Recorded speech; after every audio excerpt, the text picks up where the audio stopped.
All right. Good morning, everybody.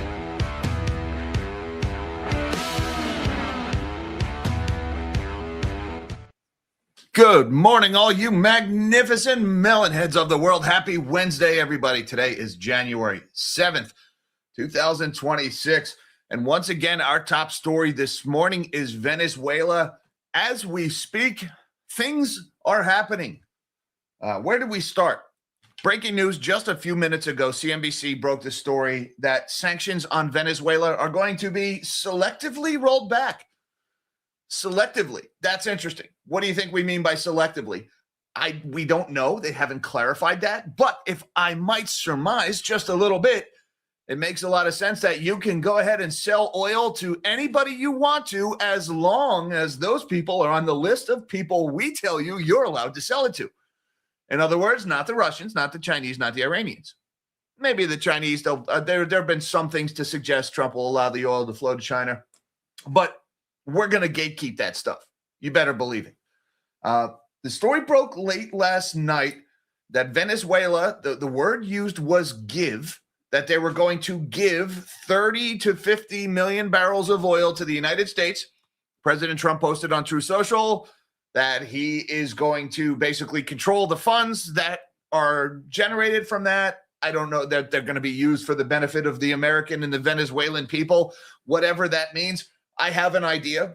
If the Venezuelans are actually going to give us 50 million barrels of oil out of the goodness of their heart, probably to buy the sanctions being rolled back, maybe we use that oil to refill the Strategic Petroleum Reserve. Anybody remember the SPR? Remember we talked a lot about that? Was it in 2022 when we dumped 180 million barrels of oil from the Strategic Petroleum Reserve in order to lower oil prices? We never refilled it.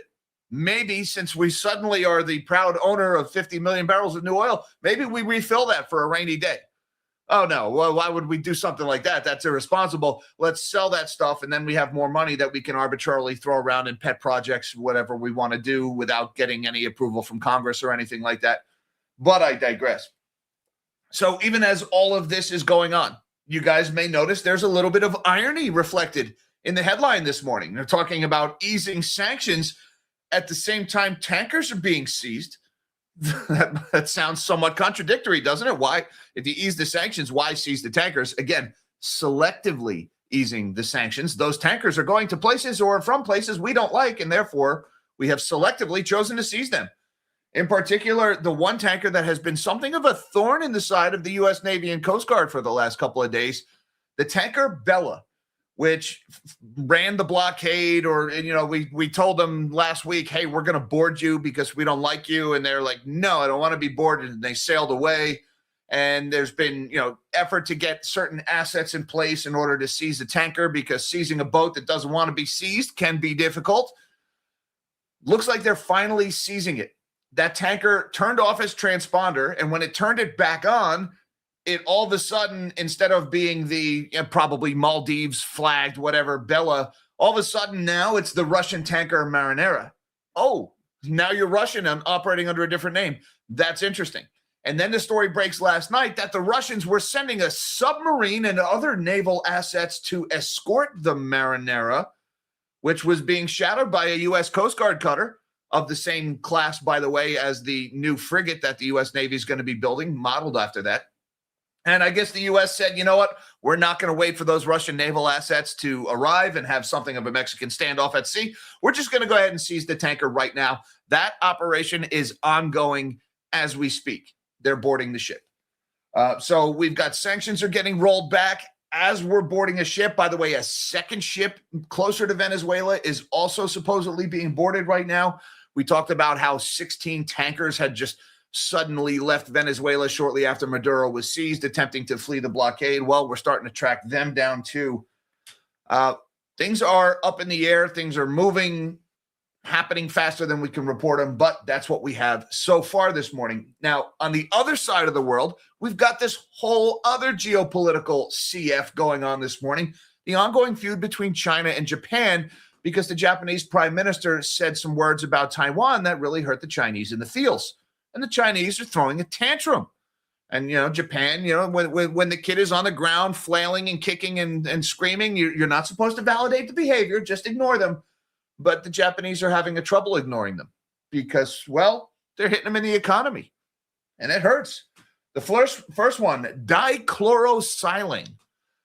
That's a new one. Keep in mind, just yesterday they were talking about export controls on rare earths to Japan or anything that might help the Japanese military, which is pretty much anything at all. Well, today the Chinese have announced they're doing a dumping investigation against the Japanese for dichlorosilane. What is dichlorosilane? I don't know. It took a lot of effort this morning just to figure out how to pronounce it, and I'm pretty sure I still got it wrong. But that being said, dichlorosilane is used in the manufacture of semiconductors, and Japan supplies a lot of the stuff to the Chinese. And now the Chinese are doing a dumping investigation, basically threatening tariffs or otherwise bans on Japanese dichlorosilane because they want to develop their own in-house industry. Of course, the Japanese say, hey, that's not cool. Don't do that. And even as all that is going on, China just arbitrarily and quite suddenly started unilaterally drilling for natural gas in the East China Sea. In particular, the area where they are drilling for gas is within disputed seas waters that are claimed by both Japan and China as their own exclusive economic zones. In other words, the Chinese are taking gas that it's not really clear if it belongs to them. If you ask the Chinese, it all belongs to them. And I guess that criticism is somewhat ironic considering the whole Venezuelan oil story right now. But I digress. For the last 10 to 15 years, or pretty much since 2010, there has been a tacit agreement between Japan and China that the median point between the two countries was going to be used as the unofficial border between the exclusive economic zones. All right, both countries maintain their claims to these disputed waters publicly, but they've kind of used that line as a unofficial point of truce, or if you will. The Chinese crossed that and they started drilling for gas in an area that there is a legitimate claim by the Japanese that it's theirs. The Chinese are saying, no, we use our stupid 9-dash line that says basically all the water belongs to us.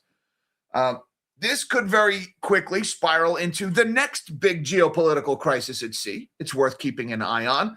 The negotiations over these disputed waters have been on pause, or you could say fell apart for the better part of a decade now. But you can see these little economic disputes flaring up over and over again, and the timing can't be ignored. It's all happening right after these comments by Sanai Takaichi that the Chinese threw a, some might say, childlike tantrum over. Also going on this morning, gold is making moves again, not in price. We're not talking about the big price move in metals this morning. Gold and silver are down a little bit here. They're due for something of a pullback. But gold is slowly replacing US Treasuries in the reserves of foreign governments. As a matter of fact, gold is about to overtake US Treasuries and may have actually already overtaken US Treasuries as the largest holding for foreign governments. That is very interesting. Why is that happening? Probably because the dollar is losing value. Probably a little bit because gold has run up so much in the last few years. It's not that they added so much to their reserves. It's that the existing reserves went up in value by so much. Although central bank buying of gold has continued for the last couple of years. But you can see the world is moving away from fiat and from IOUs and sovereign debt in bank reserves to gold. And, if central banks are doing it, what's the rule? Like, don't fight the Fed and, don't fight City Hall, all that stuff. If central banks are buying gold instead of treasuries, well, maybe I shouldn't be buying treasuries. Maybe I should be buying gold instead of treasuries too. Hey, I can't tell you what to do with your money, but the writing is on the wall here, guys. We've also got ADP private payrolls came out this morning. They were better than last month, although last month was pretty dreadful. They were better, but still not great, Bob. The U.S. did, though, have a positive private payrolls number from ADP. We'll talk about that and what sector was hiring.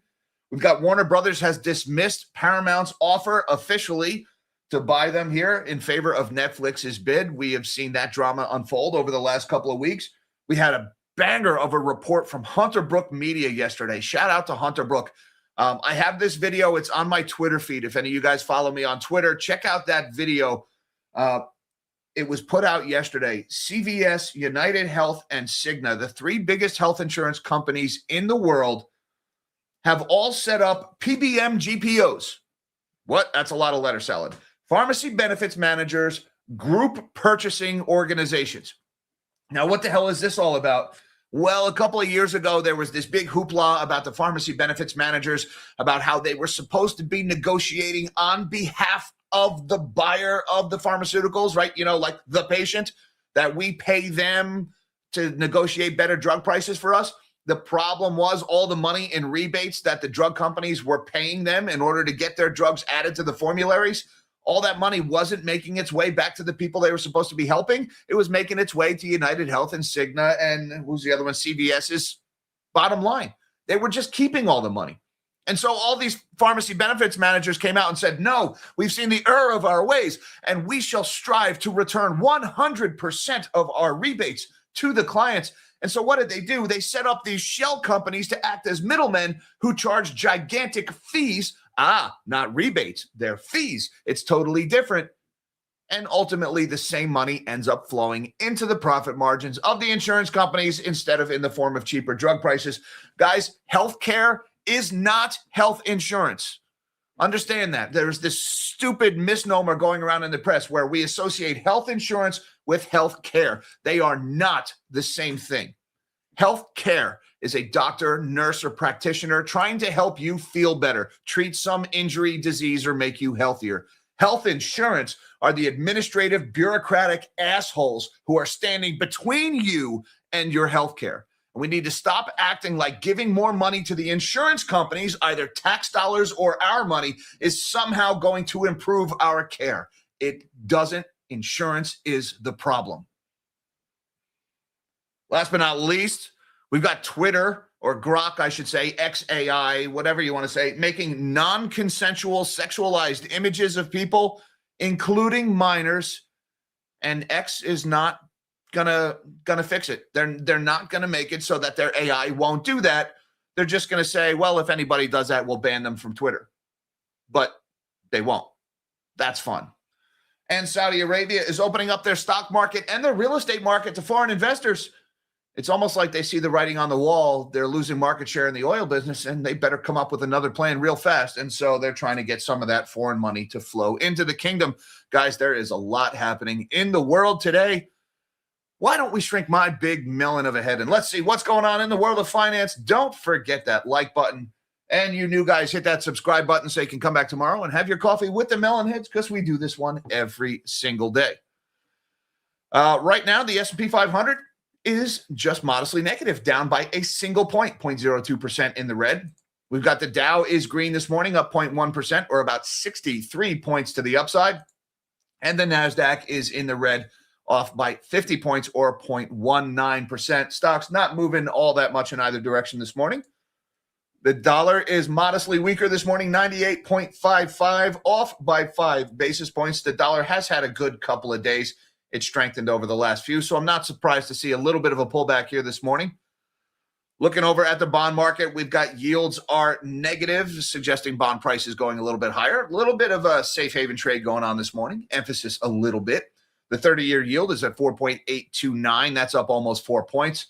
The 10-year is at 4.140%, up 4 basis points as well. The 2-year, 3.453. I'm sorry, I said up. That the yields are down by those 4 basis points. I do this all the time because of yields going down means prices going up. The inverse correlation throws me off. Dyslexia is a bitch. Let's move on. 2-year Treasury, 3.453%. That yield is down by 2 basis points. And the 1 month, 3.604, down by a fraction of 1 point. Apologies for screwing up the direction of the move there. Looking over at the metals board and the commodities, we've got a lot of red this morning. Metals are taking a breather here. Spot gold, $4,448. That's off by $46 or 1% lower. February COMEX gold, $44.58, off by 36, almost $37 or 0.82% lower. Silver is moving lower bigly this morning, although, hey, we say bigly. Silver had another big move up yesterday that was relatively tame compared to some of the big moves it's made recently. But we did hit an intraday high of $82, almost $83. So we were very briefly back into the 8 handles. Now we're selling off. Spot silver, $77.14, down by $4.12, 5% lower. March COMEX futures 76.87, off by $4.16, 5% lower. Also, notice the backwardation again, 77.12 for your spot price.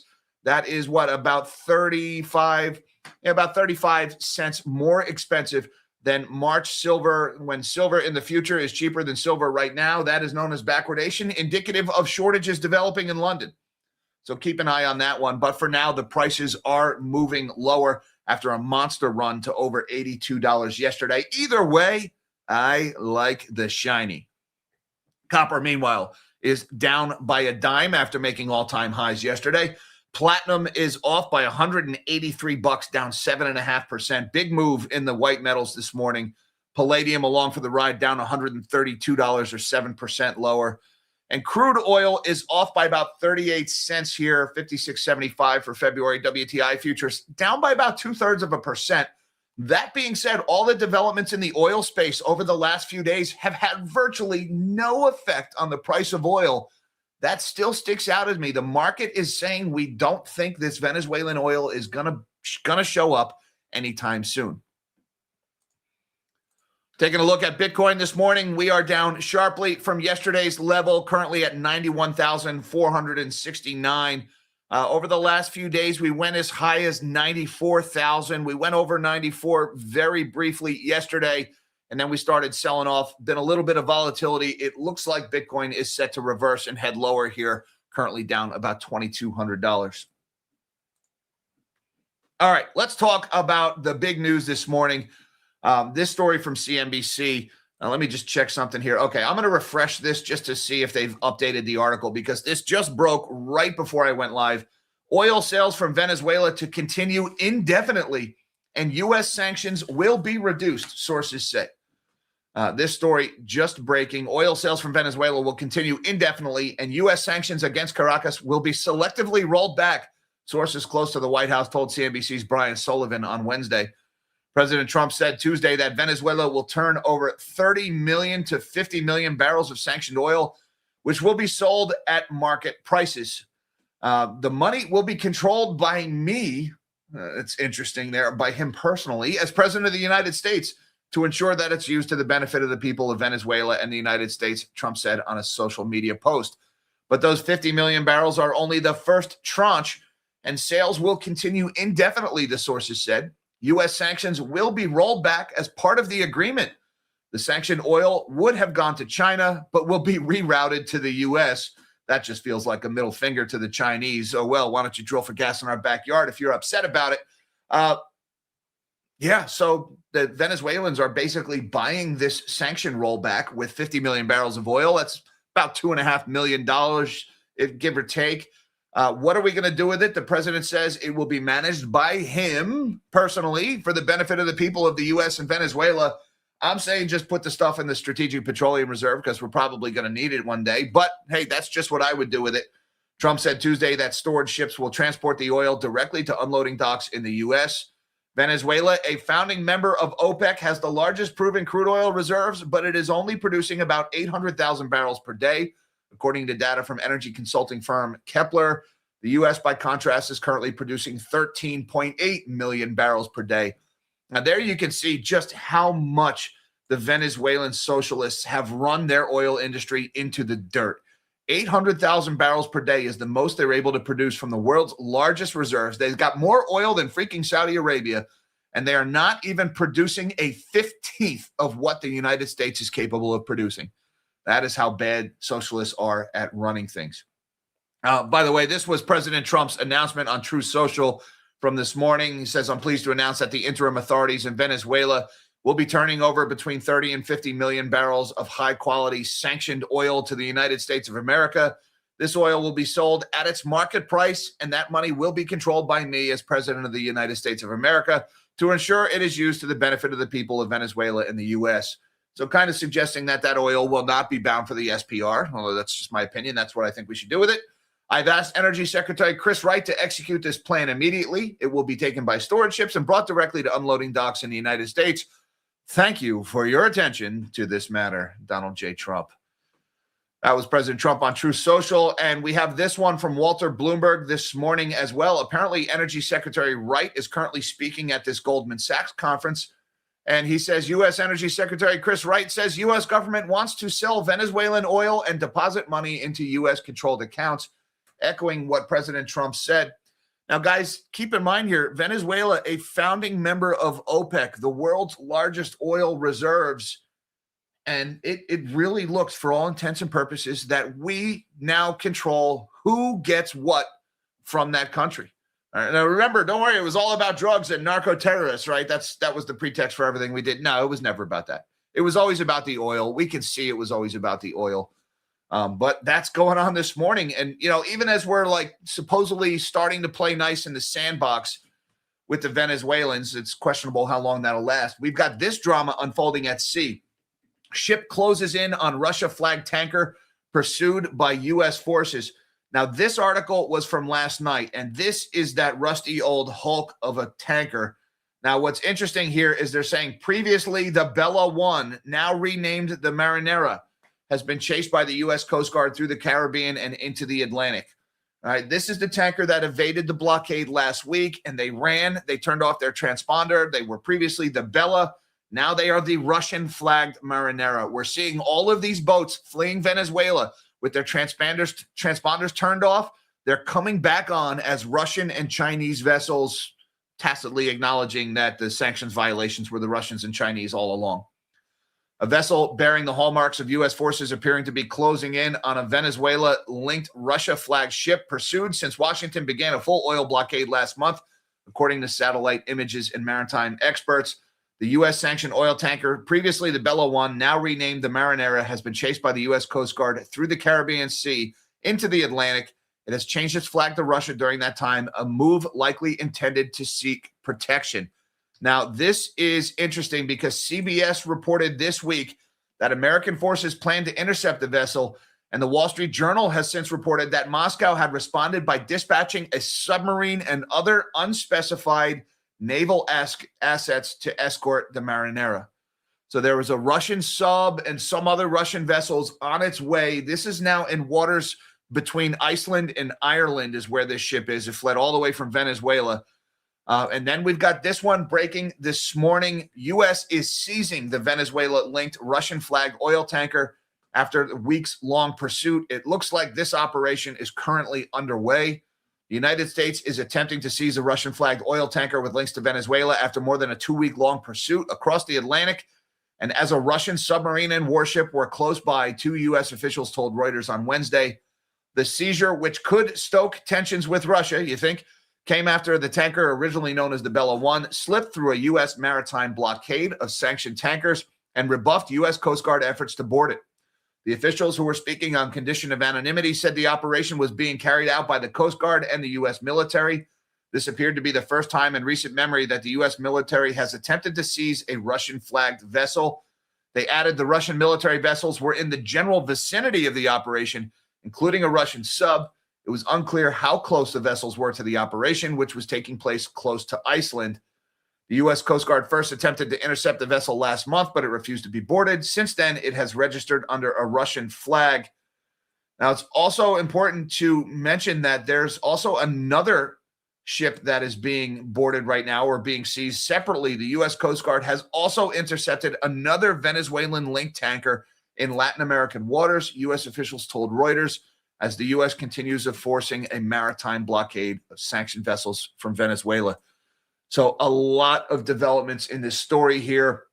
The oil is flowing. The tankers are being seized, which means the oil is only going to flow to the places we allow it to flow, which further suggests the U.S. has just taken over the Venezuelan oil industry for better or worse. All right. Also going on this morning, the other thing that is going on. Tokyo lodges protests with Beijing over gas field in the East China Sea. This one broke. Well, this one was a couple of months ago. Apparently, Japan had lodged a protest with China after discovering what it says are efforts by Beijing to develop gas fields in disputed waters of the East China Sea. The foreign ministry said late Monday it had confirmed that Beijing was setting up drilling rigs in the area where 2 countries' exclusive economic zones overlap and submitted the complaint to the Chinese embassy. It looks like this story is older than I realized this morning, guys. I'm sorry about that, but apparently this news broke in August. I didn't catch that when I was doing my prep here, but it does go to show you that these territorial disputes, everything going on between the Chinese and the Filipinos, the Chinese and the Vietnamese, the Chinese and the Taiwanese and the Japanese, the Chinese and the South Koreans, they've pretty much got a territorial water dispute with everybody anywhere near the territorial waters. See also the 9-dash line. However, one story that is definitely not from August that is breaking this morning: China escalates feud with Japan and probes chip-making material. This one just broke about 4 a.m. Eastern time this morning. China started an anti-dumping probe into a key chip-making material from Japan, escalating the dispute between Asia's largest economy shortly after Tokyo officials rebuked Beijing over potentially wide-ranging export controls. The material, dichlorosilane, is mainly used in thin films needed to produce logic, memory, analog, and other types of chips, according to China's Ministry of Commerce. The investigation should be completed within a year from Wednesday, but may extend an additional 6 months, it said. The move marks the latest escalation in a dispute over comments on Taiwan by Japanese Prime Minister Sanae Takaichi in early November. A day earlier, Beijing announced export controls on items destined for Japan that could have military uses. Concerned over potential impacts to Japan's key industries have bought down automaker shares while boosting rare earth-related stocks, though how China will actually implement its controls remains unclear. Japan is the global leader in ultra-high purity dichlorosilane, which is used to process silicon wafers in semiconductors. China has sought to expand upstream in the chip supply chain, nurturing research and development of materials and tools that are building blocks of semiconductor manufacturing. So yesterday, it was rare earths that were blocked from being exported to Japan. Now China is threatening, they haven't actually done it, they're just threatening, launching this dumping investigation into the imports from Japan of dichlorosilane, which I'm pretty sure I'm pronouncing that one right. Let me know in the comments if I'm getting that one wrong. This material that's used to make chips. The Chinese are really upset about those comments about that Sanae Takaichi made about Taiwan. And just want to take this opportunity to say welcome and good morning. Special shout out to all my favorite little G-bots, you adorable little Pooh Bears in the comments, who every time I talk about China show up with China a number one mighty dragon and all that other crap. Thank you for the engagement. See you guys tomorrow. Also going on this morning, we've got gold is muscling out treasuries as foreign reserve asset. We've been seeing central banks buying gold for quite a while here, guys. And now there is more gold, or almost more gold, sitting in the reserves of central banks than there is US Treasuries.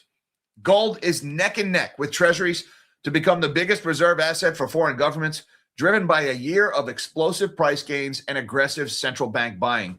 Official holdings of gold abroad total more than 900 million troy ounces, according to data posted by the World Gold Council this month. The numbers, sourced from the International Monetary Fund, refer to the end of November for most countries, though some figures are as of October, which gold is a lot higher since then, so it's probably made the pass ever since. Based on gold's value on November 30th, that translates to $3.82 trillion worth of gold. That compares with almost $3.88 trillion worth of long and short-term treasuries foreign governments held as of October. Nobody trusts anyone's fiat currency. Hence the rise in the appeal of gold and other metals, wrote Joe Kalish, chief macro strategist at NDR, in a research note on Monday. Other countries' reserves of gold are on course to exceed the value of their treasury holdings, according to Kalish. When I first started talking about this 3 months ago, the difference was pretty stark, he wrote in Barron's. Today, not so much, based on estimates and current pricing. Using year-end prices and assuming foreign central bankers haven't reduced their stocks of gold, foreign central banks ended 2025 holding an estimated $3.93 trillion worth of gold in their reserves. That would put gold reserves ahead of the holdings of U.S. Treasuries. Still, the run-up in gold's position means there has been a reduction in exposure to the U.S. financial system, be it due to the decline in the value of the dollar or to escape the risk that assets could be seized or sanctioned by the Donald Trump administration. And I can't help but take issue with that last sentence there. All right, look, President Trump has done plenty to criticize him about. All right, you want to criticize the meme coins, the conflicts of interest, the unilateral seizure of a foreign leader. There's no shortage of things to take issue with the president. Perfectly legitimate gripes. I have many of those myself. That being said, we don't need to make this crap up. When they're talking about that maybe people are buying gold instead of US Treasuries to escape the risk that the assets could be seized by the Donald Trump administration, come on, guys. Come on, barons. It wasn't the Donald Trump administration that seized the Russian assets that largely, or many speculate, is behind this flow to gold. That was the last guy. Remember the sharp as attack, extremely coherent, his best self. Even I have struggled keeping up with him, Joe Biden. That was the guy who seized the foreign reserves of U.S. Treasuries. It was not the Donald Trump administration. There's plenty of reasons to be critical of Trump without revisionist history. All right. Got to call BS on barons for that one. All that being said, it's not out of the question that Trump would repeat that. It's just he hasn't done that. And the other thing, the run-up in gold's position means there's a reduction in exposure to the U.S. financial system. That is actually very factual. More and more people every day are realizing that the only way the U.S. government can continue to operate in its current extremely reckless fiscal state is by making sure that the value of our debt is losing value faster than the interest is accumulating. In other words, negative real yields on U.S. Treasuries, which means if you hold U.S. Treasuries, you're losing spending power. And what is the safe haven alternative to U.S. Treasuries? It's gold, and by extension, silver. And yeah, that's absolutely accurate here. The run-up in gold's position means there is a reduction in exposure to the U.S. financial system, even though the second half of the sentence is total horse manure. All right, let's shift gears a little bit to the employment story. U.S. ADP employment change. And remember, guys, on Friday, we get the all-important non-farm payrolls. For now, we got private sector employment in the U.S. increased by 41,000 jobs in December of 2025 after a revised 29,000 loss in November. That's an upwardly revised number from November. It was previously reported that we lost 32,000 jobs, now 29. So we're looking at a net gain of 44,000.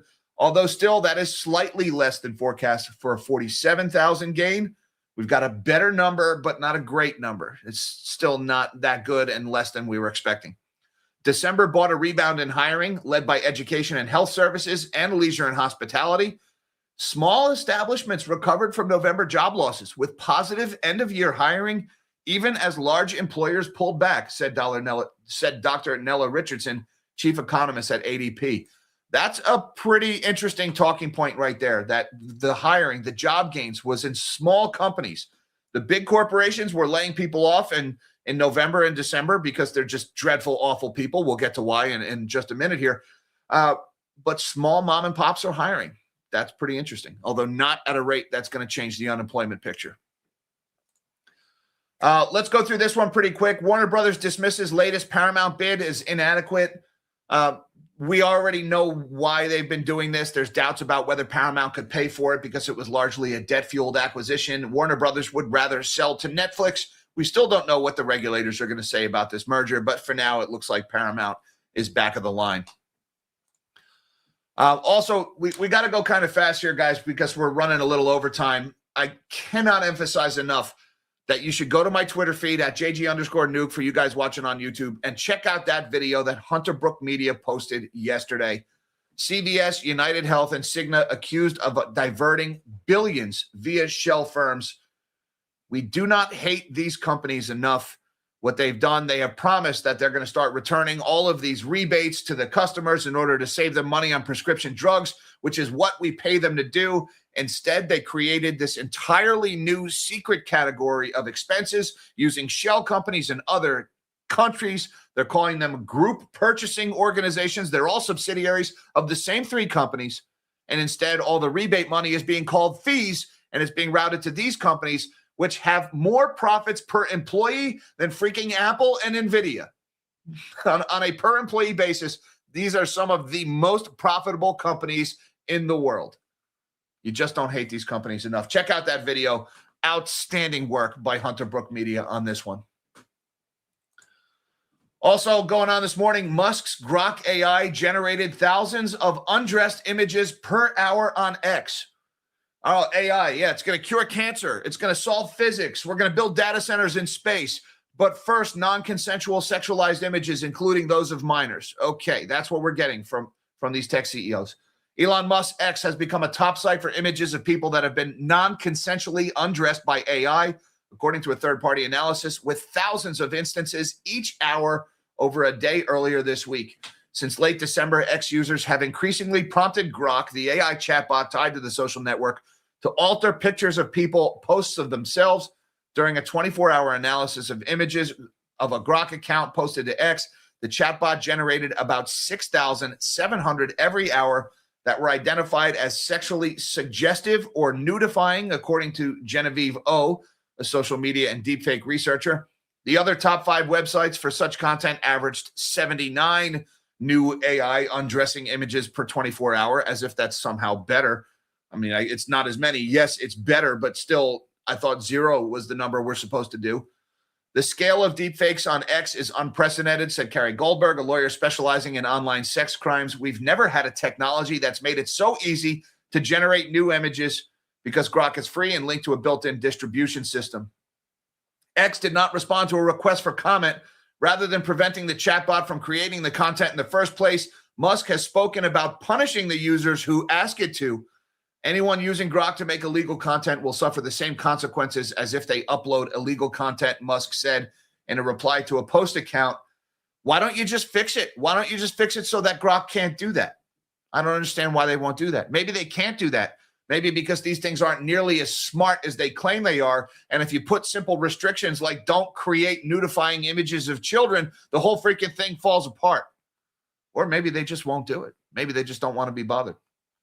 But that's going on this morning as well. And the last 2, guys, something interesting. And I can't help but wonder if these stories might be related to the developments in Venezuela.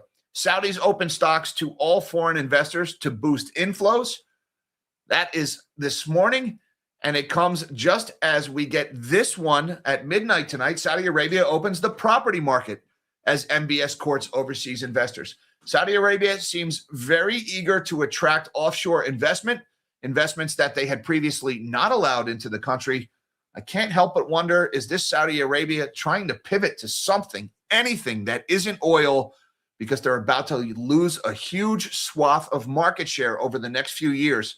Not just to U.S. domestic production, but also to Venezuelan oil coming back online and basically being controlled by us. And if you're the head of the biggest price-controlling cartel in human history, it's hard to control prices when 2 of the largest producers in the world don't want to play ball. And I just want to say thank you very much to Mr. Gordon Guanu. What's going on, Gorno? He says, Armady letters of marque and reprisal to make a comeback soon. I can't help but notice if that Armady is indicative of pirate behavior, perhaps. Tapping into my nautical roots there. Yeah, look, seizing boats at sea. There is a term for that. It is piracy, but I guess when you do it in a uniform, it's not piracy. It's enforcing sanctions in the global world order and whatever, I don't know, legally speak we want to use to justify it. But yeah, we're seizing the boats. They're Russian boats. Look, I don't shed any tears for the Russians. I don't really care that the Russians are losing their boat. I just hope nobody gets hurt. That's all.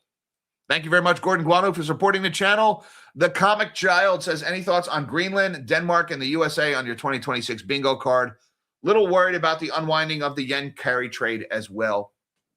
Look, the Greenland story, I think, has always just been a case of President Trump can't keep his mouth shut. And, I mean, look, when President Trump says things, the world tends to immediately dismiss it as just Donald Trump saying things.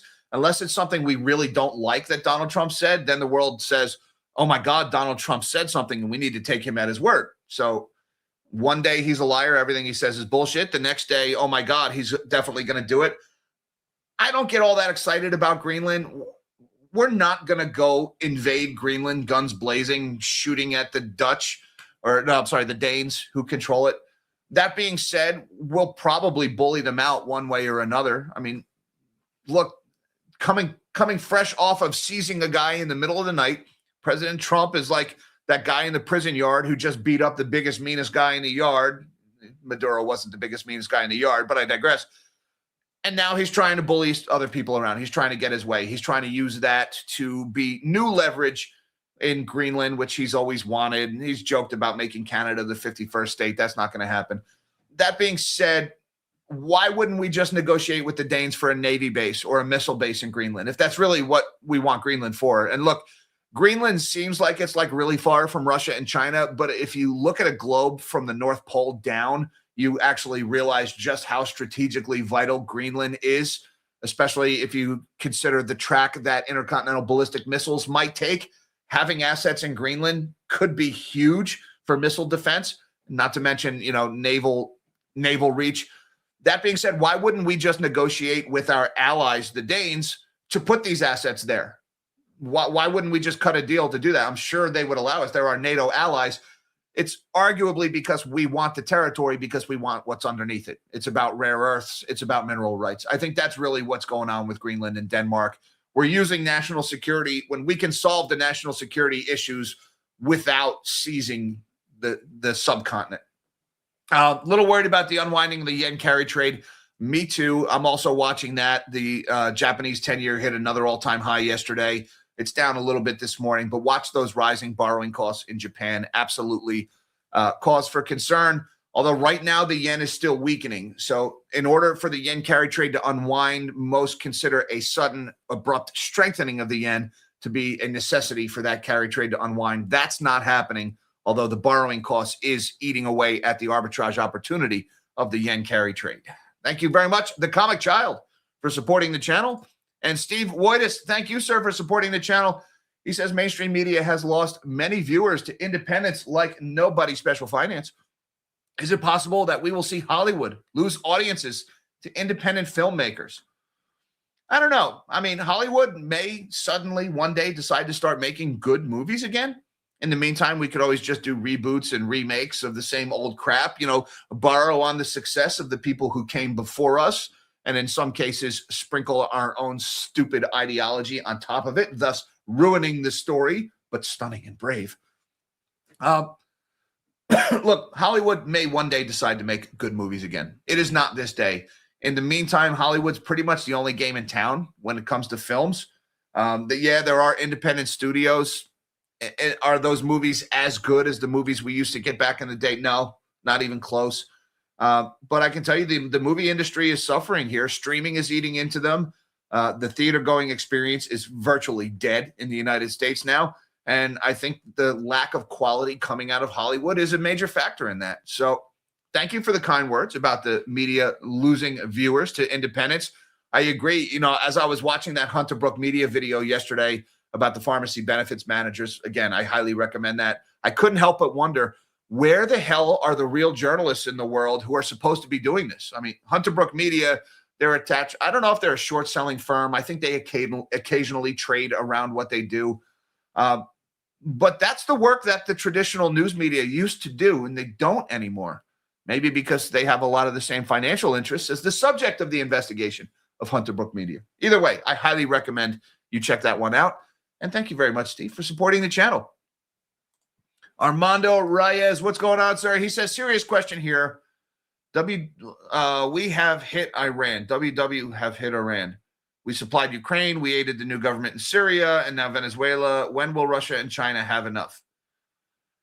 Okay, yeah, we did hit Iran. We did supply Ukraine. We did aid the new government in Syria, which, by the way, is worth pointing out, is run by a guy who used to be Al-Qaeda. I mean, that didn't get very much play. Like he used to hold up severed heads and chant that to America, but now he's our friend. All right, it's good to make friends, I guess. Better than having enemies. Is he really our friend, though? I don't know. When will Russia and China have enough? I don't care, to be honest with you, if Russia and China have enough. Like, for all the faults of the United States, and I'm not gonna sit here and defend U.S. intervention overseas and U.S. foreign policy. Are we a bully on the world stage? Yup. You better believe we are. Do we throw our weight around? Yup. Do we do it when it's not entirely necessary? Yup. That being said, what the hell do you think Vladimir Putin or Xi Jinping would do if they had the same capabilities we did? Do you think they would debate it in the media? And do you think we would hear, here's the pros and here's the cons? And do you think the moral gray area and the ethical dilemma where there's not really a right answer, there's only a choice between two hard and wrong decisions, do you think any of that would be had out? Or would they just blast some freaking propaganda and go do whatever the hell they wanted to with no regard for the body count that they leave behind. So when will Russia and China have enough? Official answer, I don't give a shit. That's my answer for that one. Anyways, thank you very much, Armando, for supporting the channel. And thank you, everybody, for having your coffee with the Melon Heads. Appreciate that very much. Don't forget that like button and that subscribe button on the way out. Shout out to all you G-Bots. Thank you for the engagement. Oh, thank you also, guys, for supporting the channel on Patreon. Patreon, YouTube, and Buy Me a Coffee. Links down below, should you feel so inclined. Hi, Mom. Hi, Dad. Love you guys. Everybody else, till next time, live small and dream big.